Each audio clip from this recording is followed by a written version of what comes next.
So I'm really delighted we've got two speakers today, and I'd like to thank them for agreeing to speak together. I think their findings and their projects speak really nicely to each other. Our presenters are Kat Petrilli and Beth Meadows, and they're going to discuss their really fascinating projects on LGBTQIA plus communities and alcohol, which is a really important topic that SHAP have supported in the past. So a little bit about Kat.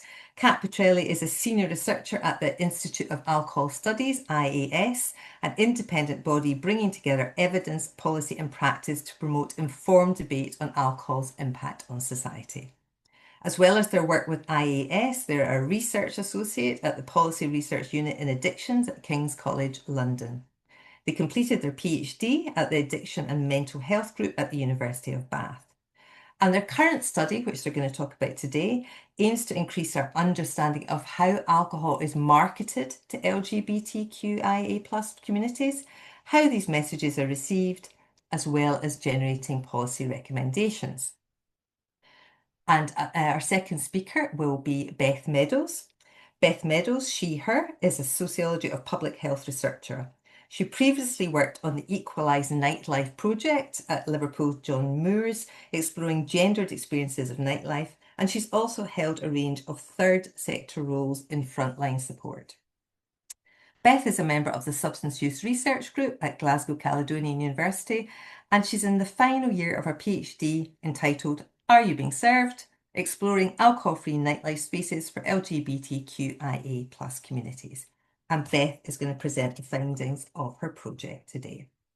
I'm sure there's going to be lots of questions and debates, so remember to put your questions or reflections in the chat box, and we'll get to as many as possible of these after the presentation. Each presenter is going to talk for around 25 minutes. We're going to have both presentations and then we'll go to Q&A. So after that lengthy preamble, we're on to the exciting bit, and I'd like to hand over to Kat. Thank you, Kat. Thank you so much. Yeah, let me just share my slides. Okay. Are you able to see that? Okay. That's great. Thank you. Perfect. So yeah, hi everyone. Thank you so much for having me here today. I'm really excited to talk about this project, which is documenting alcohol marketing targeting LGBTQ plus communities. And just conflict of interest, the Institute of Alcohol Study received funding from the Alliance House Foundation. So I'll start with a little bit of background. We know that about 3% of people in England and Wales are part of LGBTQ plus communities, and LGBTQ plus communities are more likely to drink alcohol. And what research shows as well is that people from these communities are also more likely to drink greater amounts and at higher frequency, and also to experience higher levels of substance use problems. And the reasons why behind this haven't been widely explored. Some research suggesting that it might be because of, as a way to cope with social stressors. But there's also a question of like, what's the alcohol industry role in these relationships between LGBTQ plus communities and higher consumptions of alcohol? And we know that alcohol marketing has consistently been associated with an increase in the levels of consumption of alcohol. So when we think about previous research that has been done looking at alcohol marketing in communities, there is previous research that have investigated how alcohol brands target their marketing to people from in relationship to gender, basically, so particularly targeting women. And this study has found that alcohol brands tend to endorse a number of social causes, including LGBTQ activism, and have found evidence that these brands use messages to appeal both to women, but also to people from LGBTQ plus communities and allies. Similarly, as well, a previous review from 2023 found a complex web of alcohol marketing strategies, which were targeting people from these communities. So that would be both from print and television to advertising and digital marketing. And some key findings from this review were that alcohol marketing dominated LGBTQ social spaces, so things such as bars and clubs. And these kind of like reinforce this idea of like alcohol being a central aspect of queer social life, as well as how digital marketing was used, the mention of symbolic appropriation of imagery, sponsorship of pride, and performative solidarity. Another more recent study as well looked at alcohol industry documents and explore how companies represented their engagement with LGBTQ plus communities and found that these companies had like some dominant discourses around the idea of like exceptional support and pioneering philanthropy, genuine allyship, and shared values. And that all these narratives position alcohol companies as socially responsible and committed to LGBTQ plus communities, while also helping them to deflect from accusations of using these type of messages for commercial motives. And the fact that this normalizes alcohol to LGBTQ plus communities and commodifies queer identities. And recently as well, there was a report published by Alcohol Focus Scotland, which looked at the LGBTQ plus communities' views on alcohol marketing.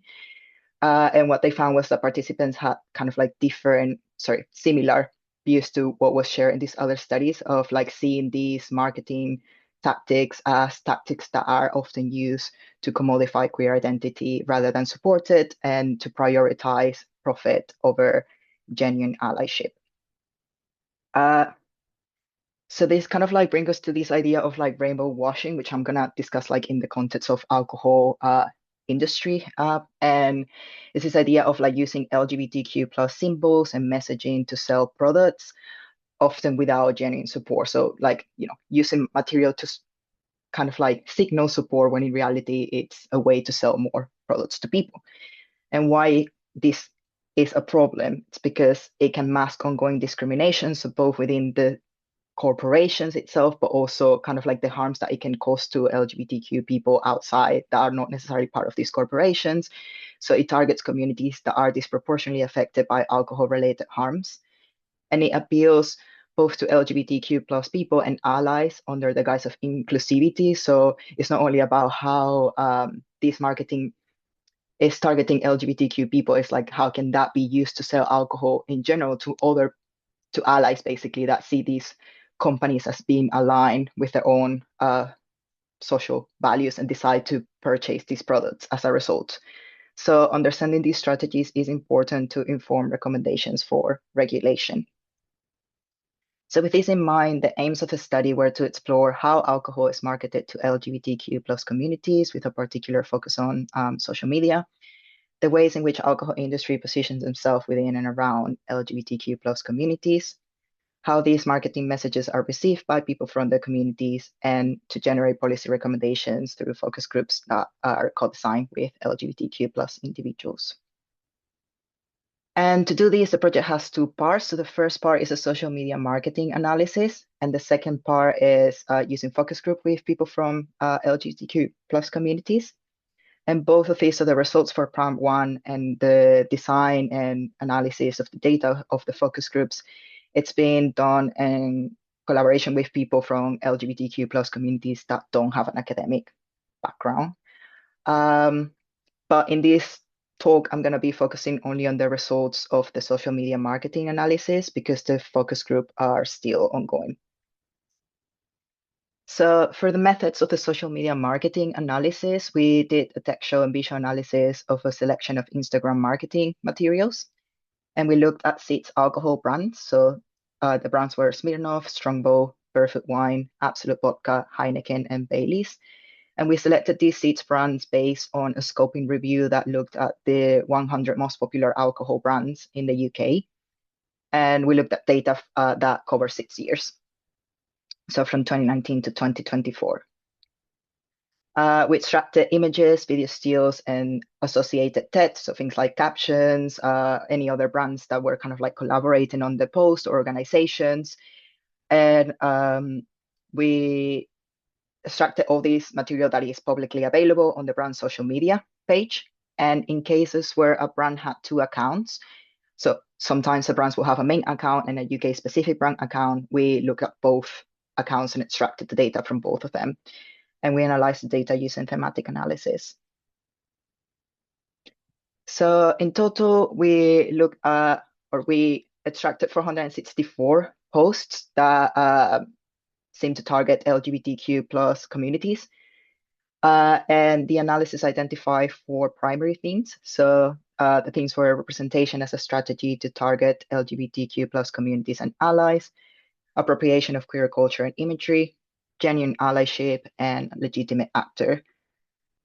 And I'm just going to discuss this in a little bit more detail now. So the first theme is around representation as a strategy to target LGBTQ plus communities and allies. So this looks at the use of inclusive imagery, public figures, and culture resonant messaging as marketing tools. So brands will often collaborate with LGBTQ influencers and public figures to do this. So an example would be Absolute Vodka's campaign with Oli Alexander, who is a singer and actor who is openly queer. And as part of this campaign, Oli designed an Absolute Vodka bottle, which was described as intended to symbolize the blending together of people from diverse reaches of society to push boundaries and drive positive change. And as part of this campaign, they worked together with a group of other influencers and LGBTQ activists, kind of like reaching like a variety of different work that all these people do. Another common thing that brands would do is working with influencers. And what brands do is that they use the brand that the influencer already has and they incorporate that with the alcohol brand to sell the product. So I think a nice example is Jay, who is someone that posts videos of themselves wearing like colorful outfits and like short dance videos.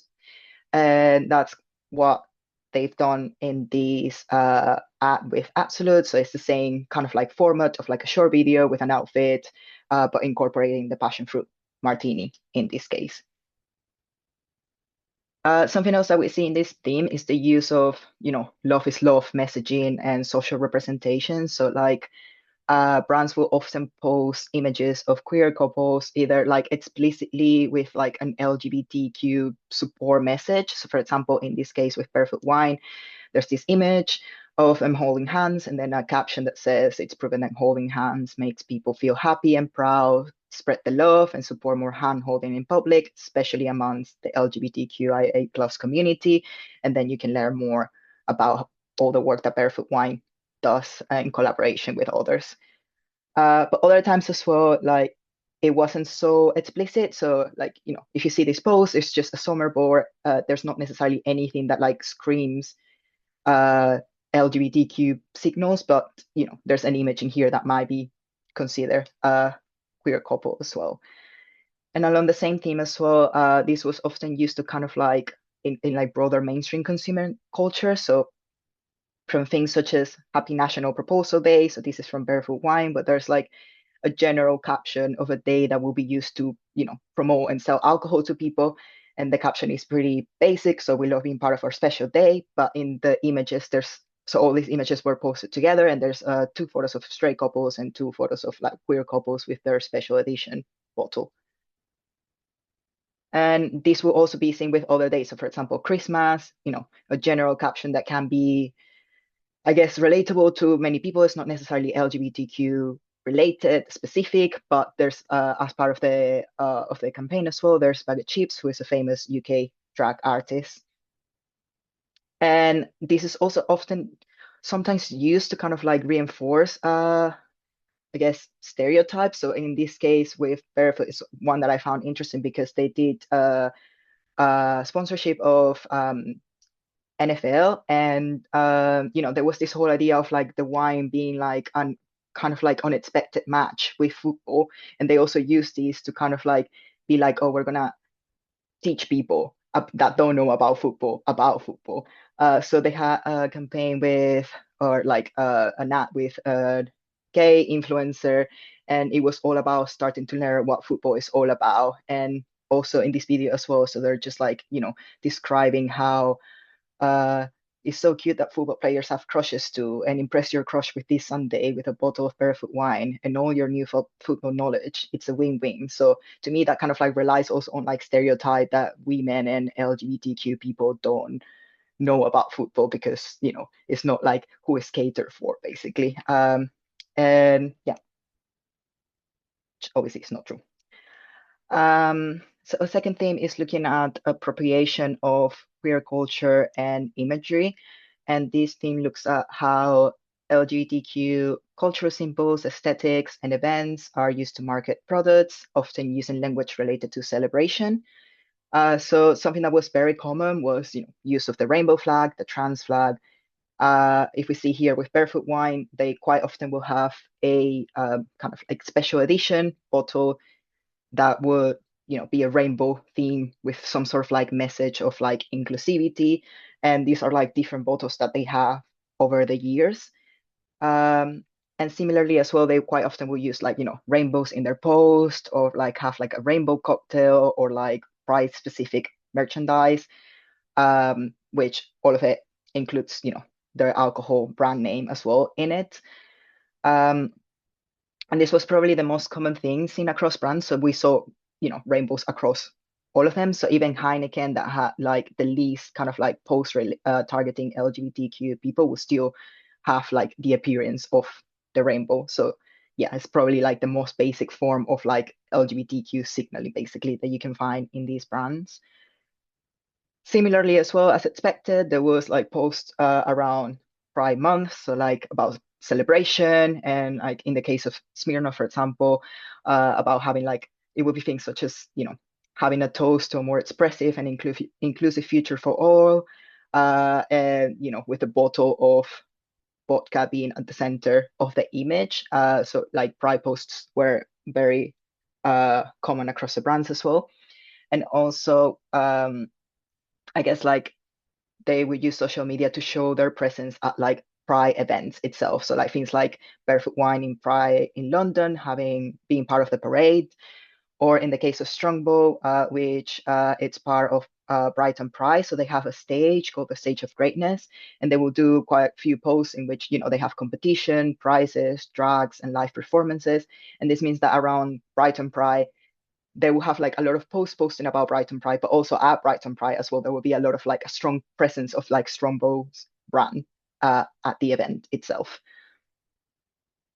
And something as well that I found particularly interesting with a brand like Absolute is like not only they were doing all of these things, but also they kind of like, to me, went maybe a step further in kind of like embedding themselves in like the LGBT club scene. So we know that like clubs and nightlife and has been like a very important space for queer people to find community, and yeah, to explore like their gender and sexuality and all these kind of things. And that's something that kind of like it's was used mostly by Absolute. Uh, so they have a series of posts where they would collaborate with different DJs that do more like inclusive parties, and like use it as a way to kind of like show their parties and also promote their brands. So things like, with these DJs who welcome all nationalities, genders, and sexualities on the dance floor and behind the decks. And this also like short documentary that they did, they like interviewed different queer people that are part of like the club scene.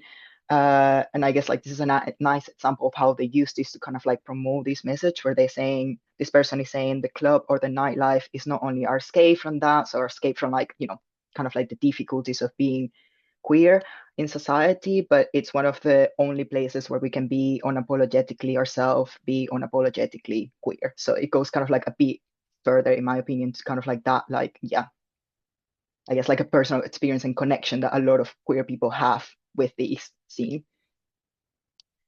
And as part of this as well, we saw a lot of like appropriation of LGBTQ language. So mostly like language that comes from ballroom culture, like drag seen. And quite often the language will kind of like be presented without any image that signals, that it's LGBTQ language. So there aren't like any flags or, anything that signals uh, that screams that this is related to queer identity, but the language will say things like the category is DIY realness, or she's bored, she's fierce, she's about to spill the tea. All of this language, which has been made popular by things such as RuPaul's Drag Race. So I feel like if you are part of these communities, you will recognize it, or you might recognize it because you are a fan of RuPaul's Drag Race. And yeah, so it might just like signal different things to different people. Um, and similarly to this as well, something that was very common was as well the use of drag queens as part of their posts. So most of the brands, basically all of them from the brands that we saw, with the exception of Heineken, work with drag queens to promote their products. And there was also this idea of kind of like the appropriation of like queer experiences. So like a lot of mention of the chosen family, in this case, cheers to the family that you choose, but also this kind of like idea of like collectiveness and working together to achieve something. So like together we can make the whole world listen. Making a move goes beyond dancing. On our own we're powerful, but together we're a movement. That was kind of like something that they use as well to be like, we're a community, we're doing all of these together. A third theme was to do with like the idea of like genuine allyship. So how the brands tend to portray themselves as allies to the community, often through the amplification of activism and educational activities. So we saw a lot of posts that like, try to promote education around like specific days. So it would be, for example, National Coming Out Day, or Transgender Awareness Week, or post around pronouns. And they would basically be a series of posts that would like teach people how to be a better ally, but also be linked to their own like alcohol branding. And with this as well, like brands will often work with people and from the communities and portray them as kind of like amplifying the voices of people from the community, basically.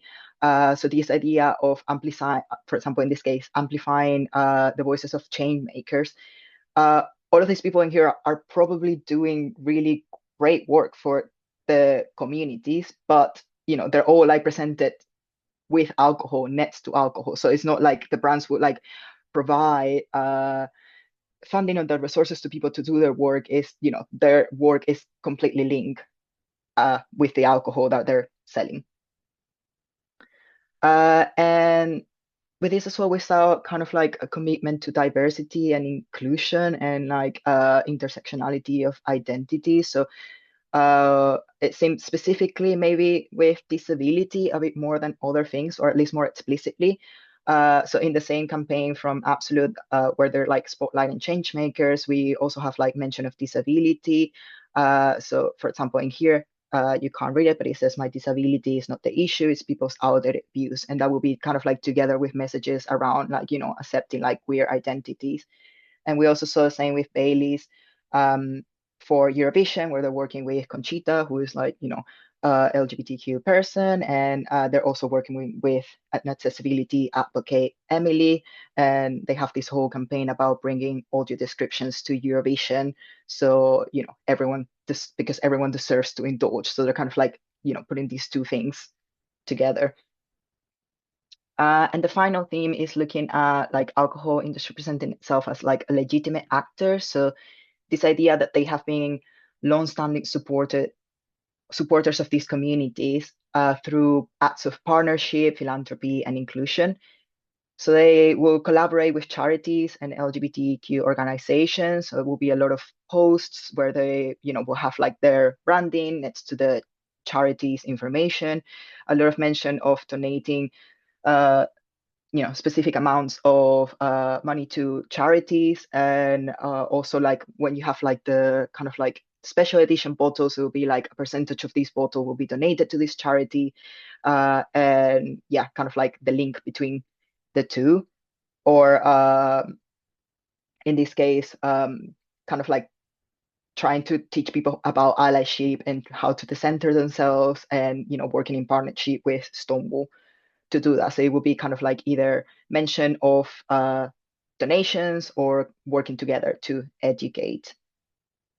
And within this as well is this idea of exceptional support, of like how these companies present themselves as proud allies for a long, like how they've been proud allies of a long for a long time, and almost like a key reason of why there has been progress. Like it feels like they're kind of like giving this sense of like walking hand in hand with the community.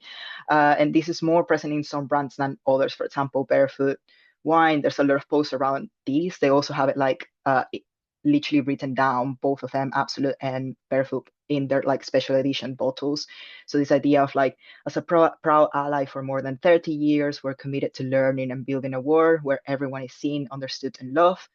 And like a similar message from Absolute. So this idea that since the early 1980s, we've celebrated the LGBTQ community, and today we salute our partners. And we saw the same in other brands like Smirnoff. So there was like mention as well of like, I feel like they will get criticism about only being allies during Pride Month. And then what they started to do was to make posts saying, we are here all year round, and we've been here for all these years, basically, to kind of like counteract this criticism of like rainbow washing and only being present during Pride Month.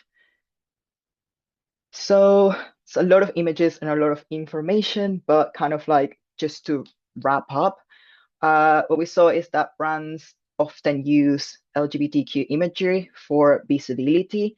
Like I said, this is kind of like varies in terms of like the brand and like the content that they post, with things such as rainbows and like pride mentioned being like the most common, even for the brands that are like less active. And marketing aligns queer identity with consumption in this marketing material, which raises concerns of performative allyship.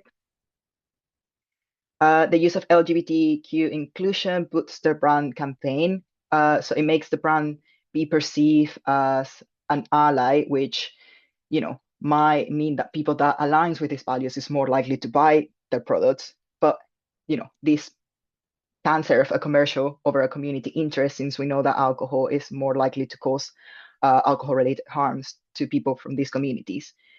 And what we see as well is that the representation has expanded beyond pride and like just a simple rainbow into everyday campaigns. So we see how like queer people are embedded in other forms of, marketing posts that are not necessarily what you would expect. Like when I started to do this, I thought it was going to be mainly rainbow and mainly pride. And what we see is like in a lot of these brands, it's actually a lot more embedded than just those simple posts. And in terms of the next steps, we will be conducting the focus group with LGBTQ people to assess the perceptions of authenticity. So what our plan is to use this data that we have presented to people, see what they think about our results, also see what their own interpretation is, and think about kind of like next steps and policy recommendations that we can derive from these. And these are just some acknowledgement from other people that have worked in this project. Thank you. Stop sharing. Fantastic, Kat. Thank you for just setting the scene so beautifully and telling us about your fascinating results, and we look forward to discussing them at the end. I'd like to go over it now to Beth Meadows. Beth, thank you. Thank you, Carol, and thanks for that, Kat. What a great setup. I'm just gonna share my screen now. If you can let me know, Carol, if you can see it. Yep, I can see the screen and just waiting for it to be full screen. Yeah. Perfect, thank you. Okay, perfect. Yeah, thank you so much. I'm really happy to be here today. My name's Beth Meadows, as you've already heard. I'm in the final year of my PhD. I'm actually coming into the final months of my funding for my PhD, so it's a little bit of crunch time for me, but I'm really excited to be here today and to be sharing some of the findings from the main data collection from my PhD with you today. So the title is Are You Being Served? Exploring Alcohol-free Nightlife Spaces for LGBTQI plus communities. And just to acknowledge my wonderful supervisors named on the board as well. And I've got a quick just to acknowledge the funding as well from GCU, and there's no conflict of interest to declare. So just to start with a bit of background, I'm really lucky that Kat has set this up so well and covered quite a few of these areas already, but we just thought it makes sense for Kat to go first and then for me to come next, because the main bulk of this research is about a potential solution to these problems that we're both kind of working within. But anyway, just to set a little bit of the background, what inspired this work. So as we know, LGBTQI plus communities have experienced many historic inequalities and oppressions, and particularly within trans communities, those inequalities are very much ongoing and even worsening. But they also include public health and alcohol-related harms. So within that, queer communities are more likely to drink at higher volume and frequency and experience more alcohol-related problems and have poorer mental health. Within this multiad of problems, there's now the other issue of the lack of alcohol-free community spaces within queer communities as well, and the fact that alcohol plays such a central role within the queer commercial scene. And as Kat expertly went into the role of alcohol brands and the alcohol industry under the guise of social cause marketing and how they're deliberately targeting LGBTQI plus communities. But it's important to acknowledge from the outset and throughout within this study that LGBTQI plus communities are not a monolith. That's why I use the plural rather than the singular. And there's a little bit of research to speak to this with in relation to alcohol-related harms and some inequalities within this umbrella of LGBTQI plus communities, for example, among bisexual women, adversely racialized groups, so not white groups, and trans and non-binary communities as well. Some possible explanations that Kat also touched on. We look at this theory of minority stress theory. So this idea that marginalized communities experience additional stressors, both internalized stressors and externalized stressors, such as stigma and discrimination. And within that, intra-minority stress theory is really important. So how within LGBTQI plus communities, certain groups can perpetuate harm onto others who are experiencing intersectional forms of identity, which can create additional barriers. So there's also the issue of when queer communities go to drug and alcohol related services to seek help, they're often faced with a lot of barriers. And these things are possible explanations to why we've got this public health inequality going on. So yeah, a couple of reports that are available to the public. I also cited the wonderful one from Alcohol Focus Scotland. I've got a QR code to it there if anyone did want to scan it, so you can access it. But yeah, some of the findings there were really interesting, as Kat mentioned, around the cynicism within LGBTQI plus communities related to targeted alcohol brand marketing. So just a little bit of background that's specific to this study as well. Are we experiencing a change in drinking landscape? Perhaps for some people, for some communities, there are some changes in drinking trends, primarily a decrease in drinking, such as young people. In some Western countries, we've entered a different era in terms of these temporary alcohol abstinence challenges, or TACs. I'm sure everyone here has heard of Dry January and Sober October. There's also the significant rise in no and low drinks industries. And within this, we've seen the emergence of more modern sober movements, such as like online sober communities. Sober Girl Society is a great example of that, particularly feminized form of online sober community. And these communities are more centered around enjoying life in the absence of alcohol and ultimately constructing different ways of sober living that sort of make a departure from traditional and stereotypical Alcoholics Anonymous forms of sobriety. And there's a little bit of research that has been done around how sexual minority women perceive these notions of like sober curiosity and this terminology, and ultimately suggest quite mixed responses to that kind of terminology. Another important part of the background that I always like to bring in is this notion of the right to party, and the pleasures, ultimately the social pleasures of nightlife. And I mean, Kat touched on this as well. But ultimately, queer communities have sought refuge in nightlife, and alcoholic nightlife spaces have and continue to be incredibly important to queer communities.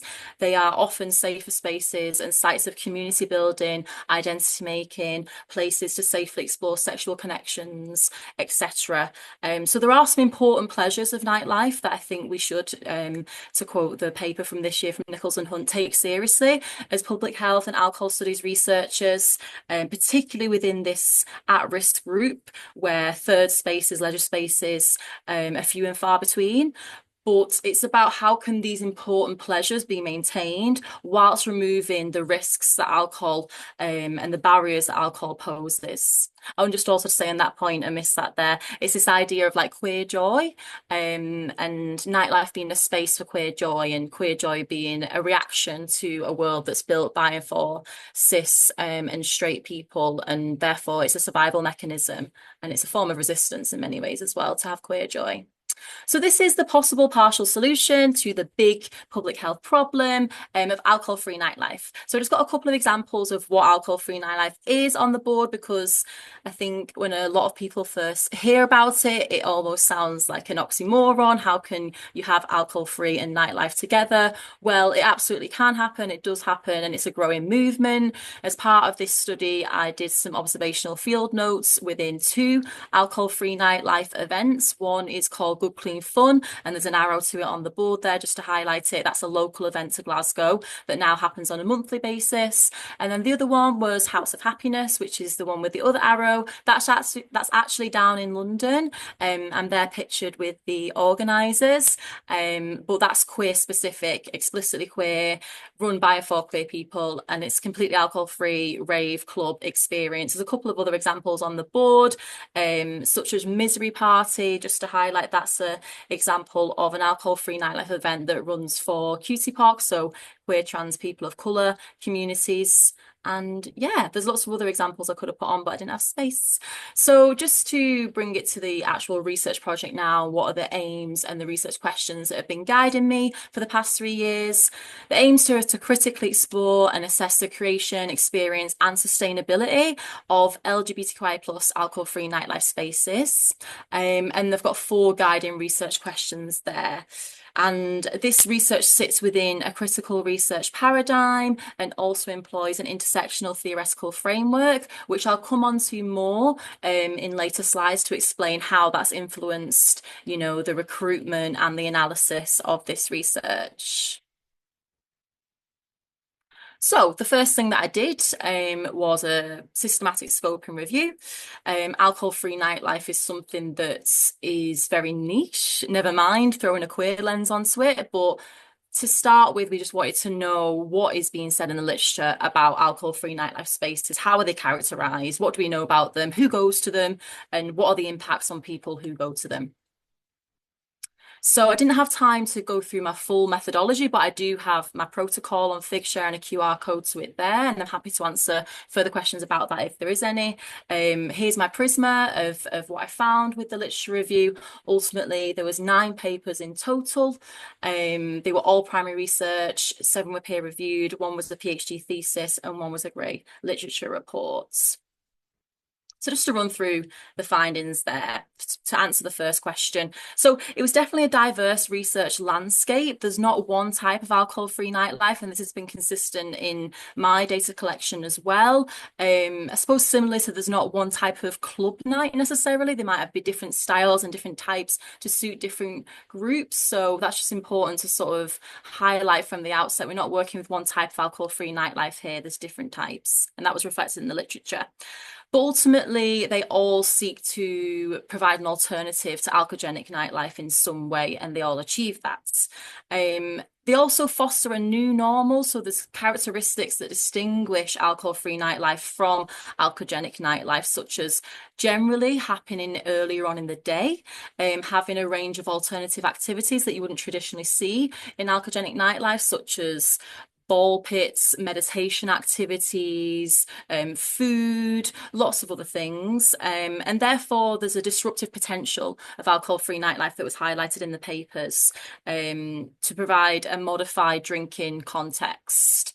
And despite this, there was still quite low attendance, particularly within young drinkers, that was highlighted in the papers. In terms of the second question, who do these spaces cater towards? Who goes to them? So there was some evidence to suggest that women were more likely to go to alcohol-free nightlife. However, that was not consistent across all the papers. But for those that did sort of conclude that, the suggestion was that women felt safer in alcohol-free nightlife. And the quote there really speaks to that. It really felt like a club, except everyone was sober and no one was hitting on me. Another point that's come up around this research question too, around who do alcohol-free nightlife spaces cater towards, was ultimately around a gap in the literature for more marginalised communities. So they were underrepresented in the literature, but potentially overrepresented in needs for alcohol-free nightlife. So over the 9 papers, there was a real lack of diversity monitoring. But one of the papers suggested that Black students were more likely to attend alcohol-free nightlife parties, and to drink less compared to all their peers. And another paper suggested that LGBTQI plus communities desire alcohol-free nightlife safer spaces. And finally, around the social impacts on people that use these spaces. So there was a construction of an authentic, more authentic than alcohologenic nightlife and joyful replacement socializations. This idea that because it's sober, that social connectivity is more authentic. And there was also these challenges posed to misconceptions of sobriety and people thinking that it was essentially boring. And the quote on the board, I kind of thought sober living was going to be this dull, joyless purgatory shit, really speaks to that. So people who are becoming sober, challenging their own sort of preconceptions of what sober life would be through alcohol-free nightlife, providing them that opportunity to have that fun and have that socialization that emulated alcoholic nightlife that they used to experience. There was also some evidence to suggest that there was health and well-being benefits of alcohol-free nightlife, such as improved physical and mental health, alcohol-free nightlife helping to cope with anxiety and depression and some trauma, as well as bettering mood and alleviating loneliness. So just to move on to study 2, which is my main part of the study, the primary data collection, qualitative interviews and focus groups, the schedules of which were informed by a PPI session, which I held much earlier on in the project. And the interviews, I did 7 of those in total. They were with alcohol-free nightlife professionals, so people who have organised and set up and run alcohol-free nightlife events across Scotland and the rest of the UK. And these events were both queer specific, but also general events, just because I wanted to make sure that I got enough interviewees to speak to this experience of organising alcohol-free nightlife. And then with the focus groups, this was just LGBTQI plus specific and Scotland based as well. And I spoke to 50% sober participants, 50% who were still drinkers. And in terms of the recruitment, I mentioned before around intersectionality being important to this study, and within that, looking at the intersections of being both queer and adversely racialized, and both queer and working class. And that was reflected in the sampling and recruitment, where 50% of the participants were from adversely racialized groups and 33% were from working class groups. And here's just an example of the posts that I used to recruit. Also did social media recruitment, and the analysis of the focus group and interview data was done with thematic analysis. So I'm really happy to be sharing some of the findings from my interviews first. So as you can see, I've got a number of themes here. The superordinate themes are in orange at the top. So creating the space, nurturing the space, and sustaining the space. And then the subordinate themes are in pink. So as much as I'd love to, I can't get through them all today. So I've just chosen 3 quotes, and those associated themes are highlighted with the arrow. So let's start with personal professional projects. Well, creating the space and then personal professional projects. So consistent among all of the interviewees, they had lived experience of sobriety, and that was their motivation for setting up alcohol-free nightlife. So there was no, it was impossible to disentangle their personal objectives and motivations from their like professional objectives and motivations. It was a personal, professional passion project, ultimately, this alcohol-free nightlife. They'd identified either gaps in the alcohol-free nightlife scene or the sober scene more broadly, and thought, you know what, I'm going to set up my own event. I'm going to take agency of this situation and do something about it and put my own stamp on it, essentially. And Joe was a great example of that. He's here speaking about how that previous party and identity that he really held very dearly within his life before he became sober. It was important to him, and he didn't want to lose that as a result of becoming sober, but found it quite hard to navigate the alcohol-free nightlife and sober spaces because there wasn't sort of a clear queer party that he could go to, where his queer identity and his sober identity, those two things could be wedded together. And yeah, like he said, they're so entangled in partying, we didn't want to lose that. So they set up their own event and hopefully provided a place where that was possible to have those both those identities together. Like you said here, some of the merch he's speaking about says queer, sober, proud. And then moving on to an example from nurturing the space, constructing safe spaces. So again, across the vast majority of the interviewees and some of the participants from the focus groups as well, in terms of what they expect out of alcohol-free nightlife and queer alcoholic nightlife, constructing safer spaces was really important. It was a really important element. It wasn't something that was an afterthought. It was something that was integral to how do they create a space and nurture a space. It has to be a safe space. So a couple of ways that manifested, through safer spaces policies, through having volunteer safety stewards, through having sliding scale ticket options, so there was an accessible option, aka free tickets for some people, a number of ways. But here Blake is speaking to more the demographic makeup of who's in the space and how that relates to safety and essentially preserving a queerness within the space and making sure it's a queer safe space. So I find this quote quite good because of the way that the way they put it, really.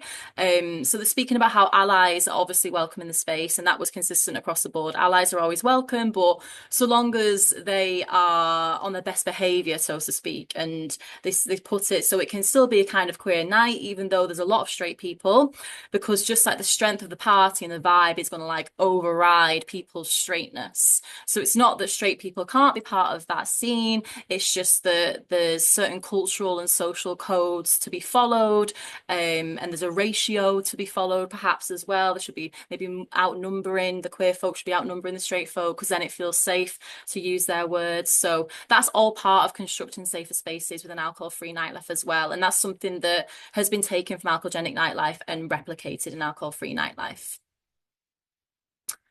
So final example on the interview data is regarding sustaining the space. So as will be clear from the objectives of the project from the very start, we were pretty confident that there's a need for alcohol-free nightlife because of the previous literature that had been conducted and the recommendations that had been made around a lack of sober queer spaces.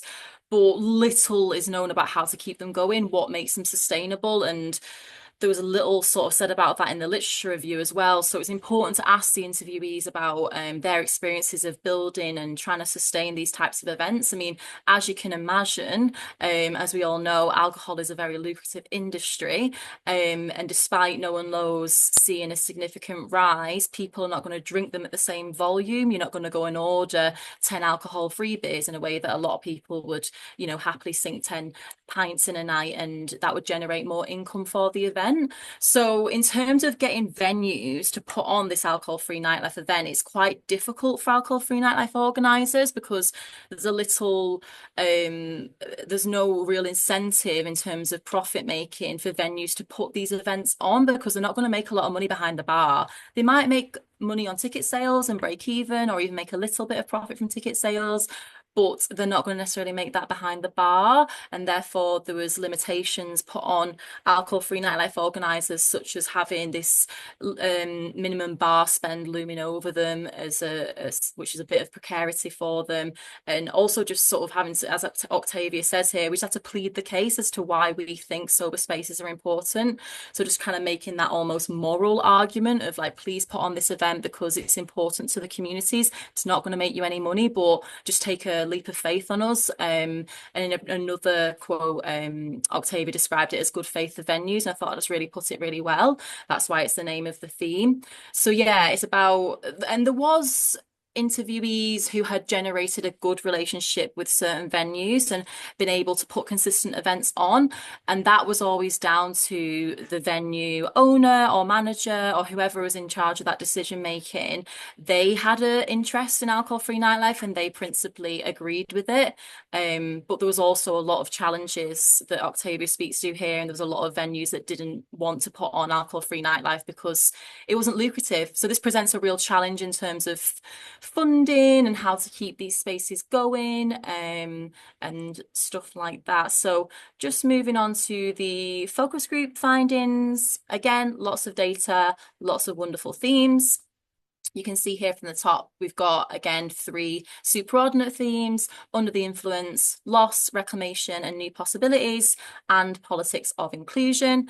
I'm just going to go through 3 more examples of some of the subordinate themes here. So we're going to go through affirming alcoholic cultures, reimagining intimacy, and overlooked needs. So just to start with, under the influence, omnipresent alcoholic social script. So under the Influence was all about the dominant influence of alcohol, and both how that influenced how people interacted with alcoholic nightlife. I guess why some people became sober and left that scene of alcoholic nightlife.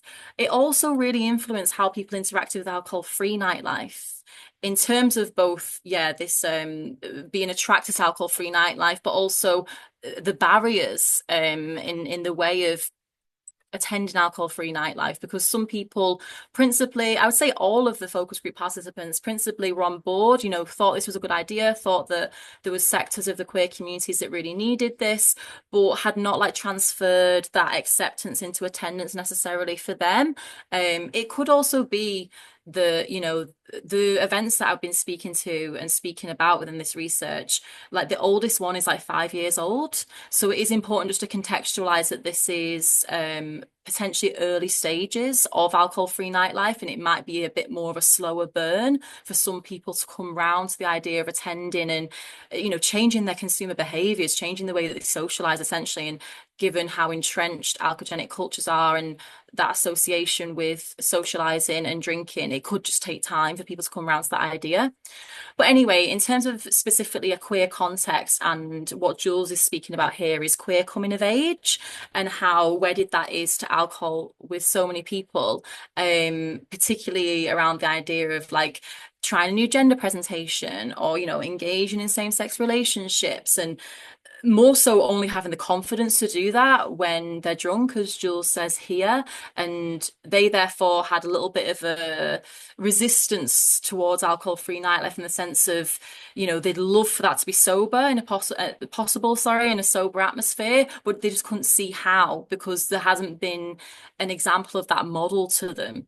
Because for themselves and everyone that they'd grown up around who was queer, coming into your queerness, coming out of the closet, all of that was really, really wrapped up with drinking. So quite interesting in a way to see how entrenched and how under the influence and these social scripts are, but also potentially highlighting a further need to potentially rewrite some of these social scripts and do it a little bit differently. Okay, so the next one is loss, reclamation, and new possibilities. And this one I'm zooming in on today for you is reimagining intimacy. This is really interesting to me because it's something that I absolutely didn't anticipate coming up or being generated within the data. And I think that it's got quite significant potential implications, really. So this has come from Jeff in this instance. It was discussed by many different participants in other focus groups as well. And specifically within sober participants, about how when they have gone into recovery or become sober, there's a lot of grief associated with losing access to the dating world, to queer hookup cultures, to the intimacy essentially that's often generated, if not just in nightlife, but by alcohol, like facilitated by alcohol more generally, and that they don't have access to that anymore, Jeff is saying. However, the idea that that could be replicated in alcohol-free nightlife, if there was some type of hookup culture that was sober and present and facilitated within alcohol-free nightlife, as they said, it feels really nice thinking that that could exist. And that sentiment was echoed by a lot of the sober participants as well. So, and another participant mentioned that it could be quite telling in terms of consent and how the notion of consent potentially being jeopardized by alcohol. But if a different type of intimacy was generated with an alcohol-free nightlife and that was normalized, and you know, that could potentially have good implications for consent, which is just quite thought-provoking, I thought, in terms of just not just the replacement socialization, a sense of like feeling like you can belong in alcohol-free nightlife if you felt ostracized by alcoholic nightlife because you don't drink or other reasons, but there's also this added layer, something else it could bring within people's lives around intimacy.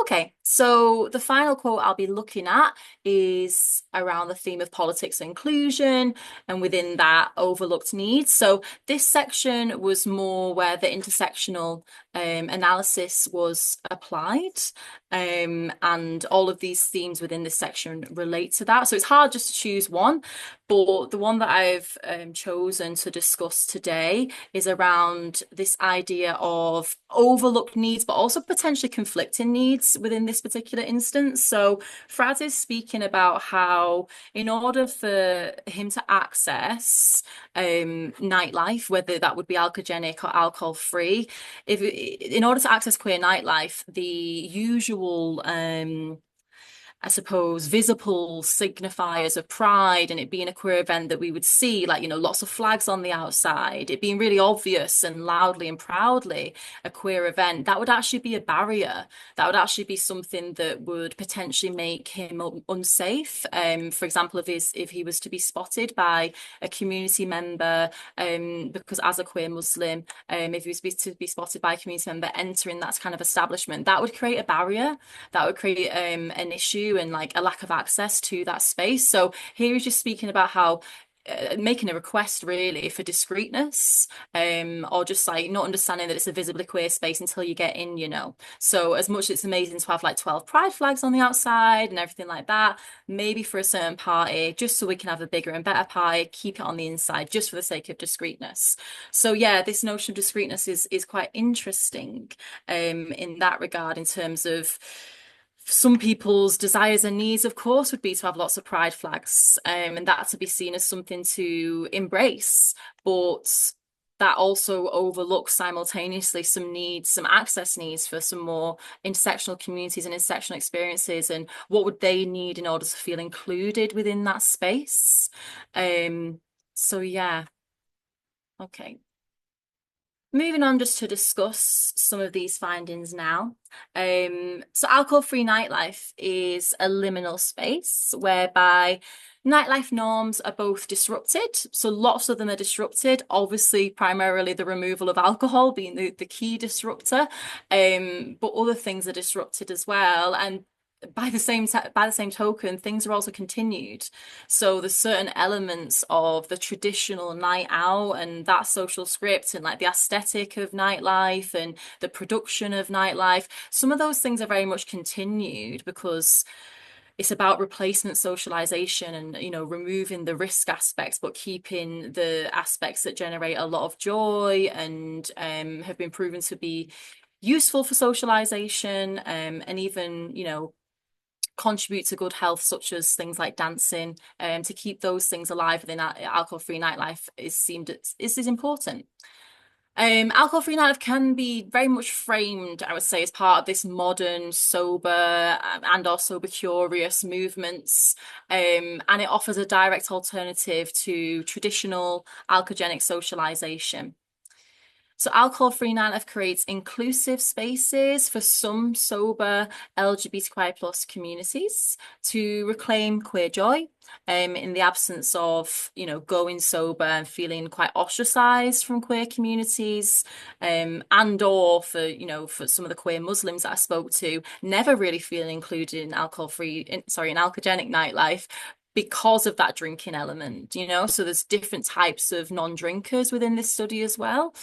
So inclusivity is obviously a key part of this project, and it's come up time and time again.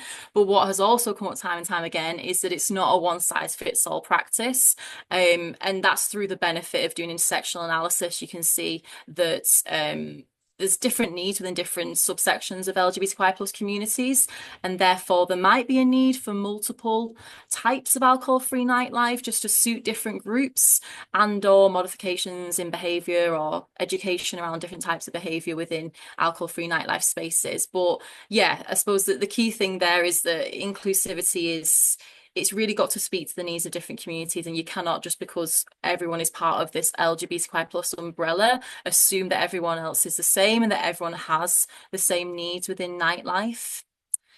In terms of sustainability, there's key issues and challenges that are facing organisers in terms of, that bottom line, so the profit making. Ultimately, they are, small businesses in many ways, and balancing the books with their value systems of inclusion practices. That's a key challenge to their sustainability, as well as the wider landscape of, how much money alcohol makes, and, the venue challenges, etc., etc. But I didn't really get to speak about it too much in terms of the inclusion practices and sometimes being in contradiction to the bottom line. But just to give you one example, it would be that I mentioned around sliding scales, and that a lot of these alcohol-free nightlife events want to offer sliding scales and do offer sliding scales, and that's where there'll be some free tickets for people who are unwaged or otherwise can't access the means to buy a ticket, and then that'll slide upwards, and some people can pay it forward, so they would be paying more, for example. But a lot of organizations wanted that to be the case, and do offer free tickets. And, even some of the focus group participants that I spoke to, some of them had accessed those free tickets and been really grateful for that. But that also is difficult to balance with an event that is not making a lot of money already. So there's just a slight tension point there, and it's about navigating those things for the organizers. In order to ensure that these events can carry on going, essentially, because a lot of queer spaces will be set up and then not really be able to keep going. Okay, Carol's tapping her watch, so I'm very nearly done. That's good. I have loads of recommendations. I can't speak about them all today. They're not even all on the board, but just to give some sort of top level recommendations, alcohol-free nightlife should be valued as a valid nightlife option. It should be more widely available, better funded, and diversified to meet a range of LGBTQI plus community needs. Just to conclude, what is the point of this research? You've heard a lot about it from me, but what is the point? So it tackles significant public health inequalities, which is pretty important. It offers an evidenced evaluation of one possible partial solution to these significant public health inequalities. More intersectional research is needed in alcohol studies, and ultimately this project is looking at LGBTQI plus communities, this at-risk group that's been identified. But some of these findings around alcohol-free nightlife more widely will be applicable to a population-wide level as well. So my final slide is just to highlight some of the next steps. So I've got my final PPI session, and that's just to member check the recommendations of the research. That's going to be on the 27th of October. I'm going to continue writing up and obviously doing lots and lots and lots of editing before hopefully submitting at some point in the first half of next year. In terms of dissemination, I have I went to a conference in June. I've got a photo there with some of my colleagues, of some of whom I'm sure you'll recognise. That was KBS conference. And then I'm actually presenting at another conference online, the International Conference for Nightlife Studies, this Friday. Obviously, I'm here today speaking to you, which is great. I'm really interested to write some reports or a report for the various different stakeholders that could benefit from that, from the findings of the research. I wrote a blog for SHAP, and there's a QR code for that earlier in the summer, and would be open to writing more, of course. I do have social media, project Instagram accounts, TikTok accounts for this project, but once I would like to share the findings there. I don't love doing social media, but I do think it's important to, share these findings as widely as possible, because as many people as possible could access them. And then in terms of collaborative impact, I worked briefly with Peaches in the Pleasance, and they are a queer sober bar. Oh, I'm Carol, just, I'm just saying to stop. So yeah, just no bring worries. it nicely to the end of your sentence. That'd be great. Thank you. That is fine. Yeah. Just that was helping them write their safer spaces policy. And I can leave the rest up on that slide. I'm done there anyway. Thank you so much. Thank you so much, Beth, and sorry to cut you off No, there, but you're I'm really, fine. really conscious that we won't have time for questions over Totally. both of these fascinating presentations. So thank you both so much for being so informative and so entertaining, which is always good, I think. Thank you. So fantastic. We can hopefully see people again. Please think about putting more questions in the chat. The way to raise your hand, by the way, because I couldn't work it out, is to click on the heart above React, and there's a little option there to raise hand. But while people are thinking about that, can we go over to David Barber from Alcohol Focus Scotland, who's got a question or a comment for Kat? And David and colleagues were involved in the Community Not Commodity report. Over to you, David. Yeah, sorry, I was just putting a couple of comments in on the presentations. Just I was quite shocked and surprised to see the number of LGBT celebs who've been involved in marketing campaigns with alcohol companies. And it was just feedback that around our alcohol marketing report, I'd spoken actually to not just Matthew Todd, who wrote Straight Jacket, to get him to possibly support a letter that we're hoping to send to Pride organisers, but also an influencer, Mike Connor, who appeared on I Kissed a Boy a couple of years back. And both of them, but more surprisingly, Matthew, who has done a lot of research into this stuff, obviously for his book, and knows a lot about it, didn't have that awareness of the commercial determinants and alcohol marketing and how alcohol companies target our community.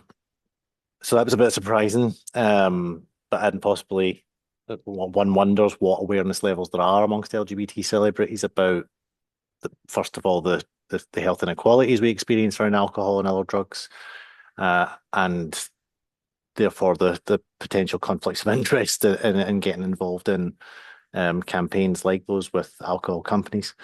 And the other comment was just, I had been mentioning to a couple of people recently about how sadly there's been there were quite a few alcohol-free cafes in Glasgow and Edinburgh, LGBT spaces that have closed over the last few years. So it feels a wee bit like progress that had been getting made maybe around 5 years ago has started to reverse a little bit rather than speed up. But yeah, that was just a comment I had.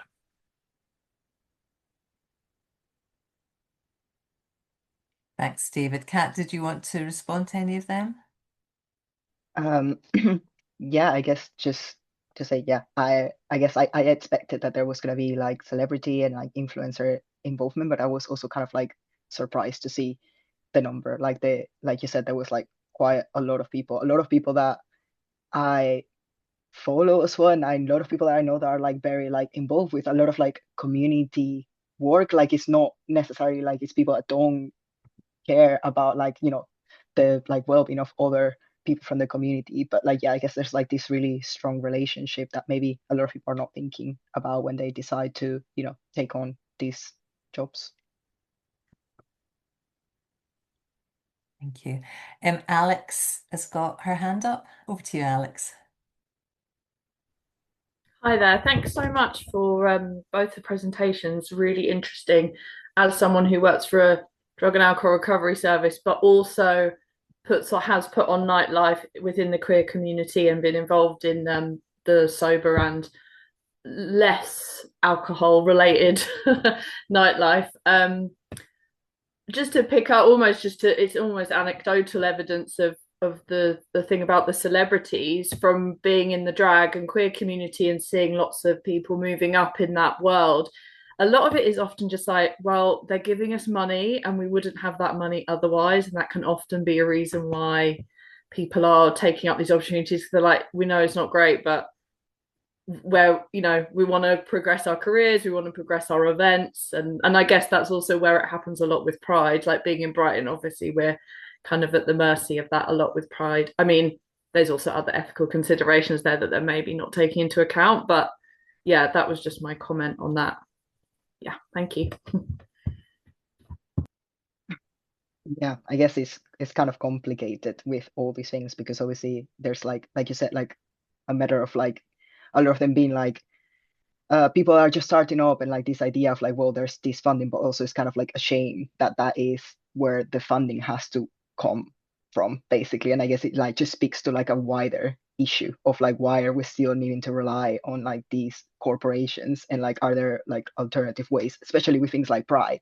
You know, can we do things more like trans pride, for example, that don't rely on big corporations, or like why are these corporations part of like our identities, and like they need to like do these events? So yeah, but definitely I could talk about this for a long time, so just gonna say that.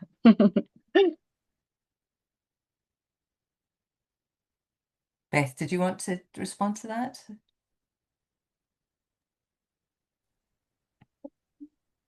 I mean, it's not so much related to my research around the celebrities, but I can empathize to an extent, with around this idea, oh, well, we just need to take the money where we can get it type thing. Because also for a lot of these acts, like so many of the queer bars have closed. So they already have lost a lot of income, um, more generally. So, but it's obviously really difficult with that tension point, with regards to how alcohol damages queer communities. And I just think that tension point maybe needs to be highlighted and stressed more and like put in more simplified ways and terms, um, as a way to maybe educate on that as well and raise awareness on that. Thank you. Stephanie's Cooper's got a question about Beth's scoping literature review. Stephanie, did you want to talk to that? Don't know if Stephanie's still on the Oh, call. I am still here. Hi, sorry. I don't really have a camera face right now, but yeah, no, I work I'm from Canada, Nova Scotia. Um and our lab is the Substance Use and Health and Emerging Adulthood Lab. Um Anyway, we're doing a lot of work around like alcohol marketing and a lot of work in the NOLO space right now. But something that comes up like that we're just curious about, and so I just wondered if any of this has come up in any of your work, is um, this sort of, yeah, alcohol free versus substance free. And I don't know if any of that came up in any of your like interview questions or answers or anything like that. But just this more curiosity at this point of like, are people who are choosing to go alcohol free or, avoid alcohol, are they supplementing, whether it's cannabis or psychedelics or any other kind of substances? So I'm just curious if anything has come up in that area at all. Thanks. Yeah, it's a good question. It's interesting because it actually comes up a lot, which I think is quite telling in itself whenever I've presented that kind of uh, question around are people using substances in alcohol-free nightlife essentially, does come up. So insofar as like with the interviewees, with the people who organize nightlife, there was some discussion around within recovery communities, harm reduction being an option, of course, and like training the bouncers, for example, to be able to distinguish between someone who is maybe still using or still intoxicate to an extent, but it's part of like a harm reduction strategy, and that they should still be included and welcome. So a very sort of specific tailoring tailoring to the needs of recovery communities, and that being really important so that they still feel safe and welcome in alcohol-free nightlife.